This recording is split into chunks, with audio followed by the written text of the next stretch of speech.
Hey guys, I wanted to start this episode with showing you the clip that inspired me to retool my swing. Oh, I love it. Is that any It's good? just awesome. That's The what sound Cant quality on is this is stealing. just unbelievable. Oh, For someone that didn't generate that much club head speed, great I shot. wanted to figure out if I could smash the ball just as much and compress it really well. Hi guys, my name's Armando Guerra. I run the Lee Trevino's fan page, and this is my first on-camera video. So let's jump right into 1 year later, swing analysis, the Cliff Notes version. I'm not going to go super deep today. But also at the top, happy birthday, Mr. Trevino. Thank you, and thanks for changing my game.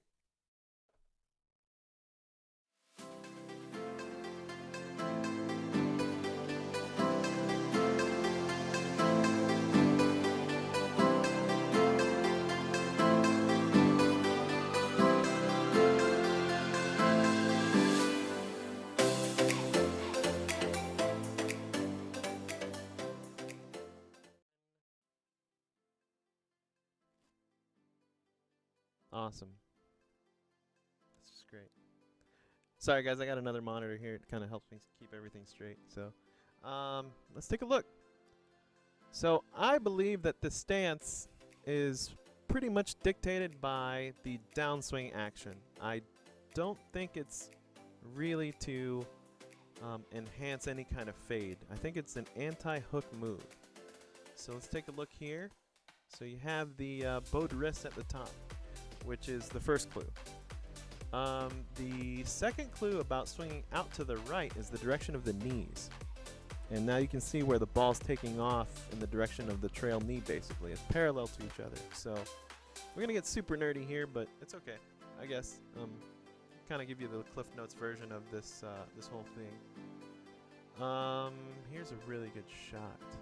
I think it's a par 3. I think it's crazy. It's 180 yards. It's a par 4, and he makes it stop practically on a dime, which is crazy with a, I think it's probably a 5-iron or 6-iron loft. So we're looking here at the takeaway. Now in the book, he talks about the takeaway being along the body line, but he sometimes sucks it in because he's breaking the wrists early. Now this might be a comfort level thing, I don't know, but early days I did try taking it way out and kind of routing it back in, almost like Matt Wolf does now. But I think it's a little more subtle than that. Now, here's a really good angle at looking at how his body clears. So it's really important to notice that. Now, why is that? Because if you play with a closed stance, you're going to have to hyperextend your knee, like some people think that Trevino is, based on photos, based on angles. So there's two main angles that you need to pay attention to when you're looking at photos. Are they following the target line or where the ball's going? Or are you following his foot line? And both yield very difficult things to make sense of when you compare it to other people. I've looked at several swing sequences in magazines, and they're following his foot line in many cases, rather than the target line. And I think this is an attempt to really relate the swing back to what is comfortable for the conventional swing and the explanations that we have. Let's see the timestamp here. I got a bunch of stickies everywhere. 250. Okay, so we're looking here at the width. In order to create the impact position that we're looking for, which is what really intrigued me based on that shot I showed earlier, a lot of it has to do with width. And I didn't understand the role of the right arm in width for a long time. It's really, you're almost playing with two halves, right? Or four halves. But I like to think of the right arm and the right leg, or right hip, working together, and the left arm and the left hip working together in different percentages, right? So if you're left hand dominant, like this swing is, on the through, you're going to be left hand dominant. On the back, you're going to use your right hand to maintain that width. Kind of like when you load up on the backswing, you're loading up your rear hip. So So they all kind of just match up together. Where are we on the stamp here? Okay. So this is an uphill punchy 3-iron going up the hill. And you notice here that he's got soft knees. Now this isn't just an uphill move. This is pretty much through everything. And now we're looking at him kind of shift the weight back. So he was known as a rear post golfer, but I would posit that the posting didn't affect his centering that much. That's what that little circle's talking about. A couple weeks ago, I talked about the hip action and kind of the hip slide. And, I mean, you are sliding, but you're not crossing your lead ankle with your hips or your knees that much. Okay, so then here we go. Now this is when the face starts turning left, which is probably the strongest thing that I love about this action. And yes, he's chasing it down the line, but he's not forcing the right arm down the line. I just based on the description and the feels that he's had, and if you chase it down the line, that's a face closer, especially if you're going uphill. This shot was about 20 feet from the pin, from like 200 plus. Now we're at 530. Okay, yep. Soft knees, yep. Now you notice that there's like a little bump, a little weight shift on the way back. Now that's a trigger. Some people kick the knee in. He just kind of pushes forward and back before he gets it in motion. And while he's doing this, he's talking. He's talking to whoever will listen, either Willie Aitchison or Herman Mitchell, or anybody in the gallery. But what's interesting here is this is another punch. I think it's a 1-iron actually. So it's really funny that he's attributed with the quote about the 1-iron, but I think Trevino can hit the 1-iron. And he's proven it right there. There's the knee kick. There's the weight shift. Now watch the wrist break almost immediately. He's basically presetting that wrist, so he doesn't have to worry about it the rest of the way. Now it's shaft parallel.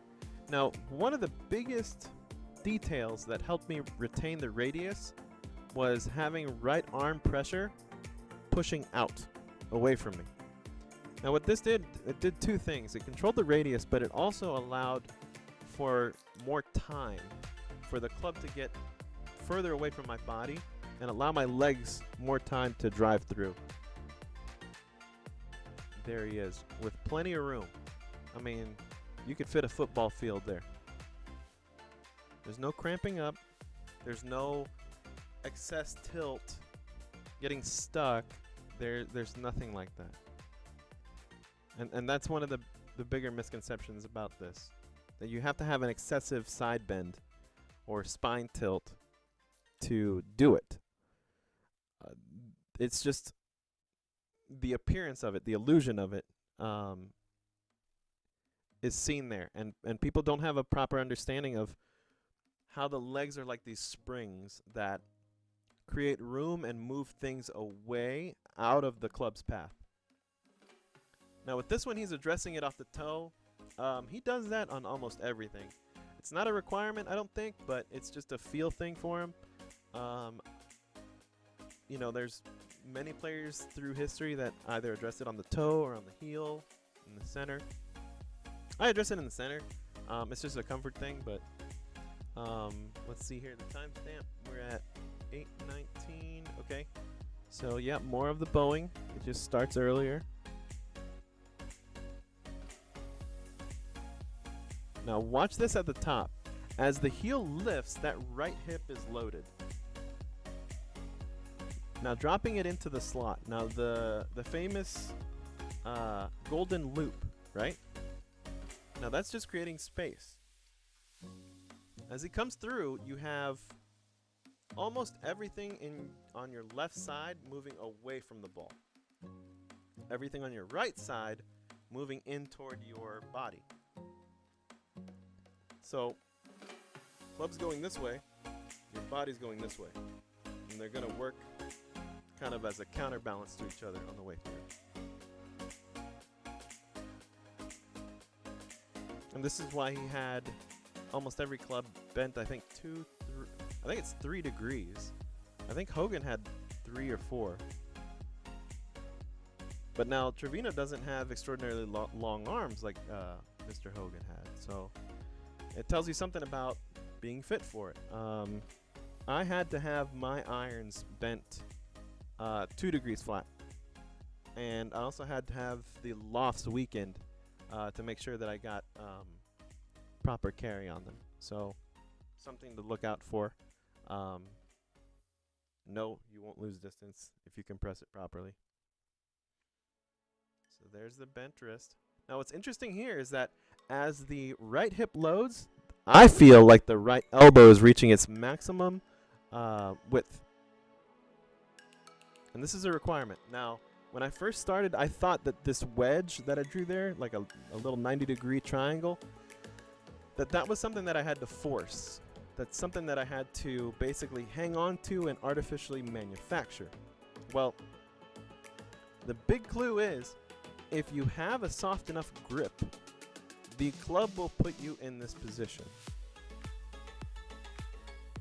Really hard to make sense of, but it's kind of one of those deals. Really good drive here.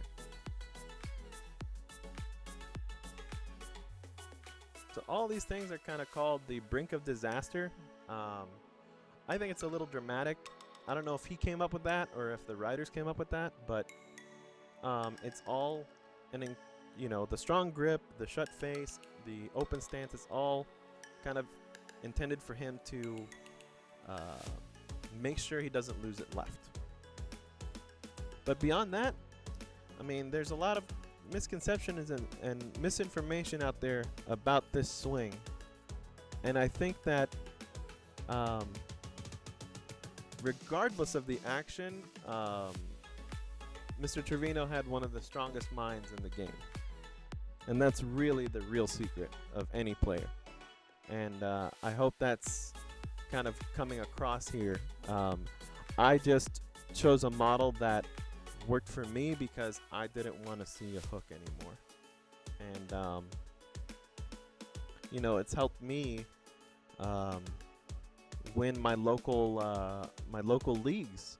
I didn't think I could do that. So anyways, we'll get into more of these topics. I'll put out a questionnaire on Instagram, or leave some comments and let me know what we can talk about and what we can cover. And when Trevino talks, we listen. See you. Amigos, thank you so much for watching my first ever video on YouTube.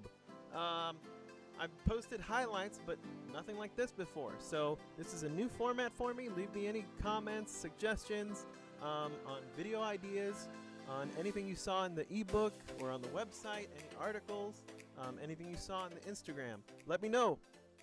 Adios.